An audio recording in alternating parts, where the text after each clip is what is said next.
জান্নাতের মধ্যে 24 ঘন্টা জান্নাতি বান্দা যেখানেই থাকবে, যেখান দিয়েই থাকবে, তার চারদিকে তার পাশে ঝর্ণা ধারা বইতে থাকবে। কিসের ঝর্ণা? 4টা ঝর্ণা, 4টি ঝর্ণা, 4টি নহর। 1 নাম্বার মধুর নহর, মদের নহর, দুধের নহর, পানির নহর। মধুর নহর, মদের নহর, হ্যাঁ, তারপরে দুধের নহর, কি পানির নহর। আচ্ছা, তাফসীরের মধ্যে আছে এটা খুব সুন্দর যে 4টি ধারা পানির মতো নহর আর কি। এই 4টি নহর একসাথে একটার সাথে একটা থাকবে, কিন্তু একটা আরেকটার সাথে মিলবেও না।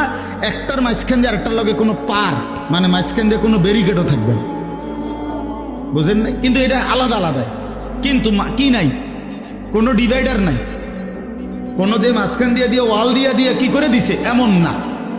একসাথে, ওই যে সাগরের মধ্যে এরকম জায়গা আছে, একই সাথে এই পাশের পানি লোনা পানি, এই পাশের পানি কি পানি, মিঠা পানি, কিন্তু মাঝখান দিয়ে কি নাই, ব্যারিকেড, ব্যারিকেড নেই।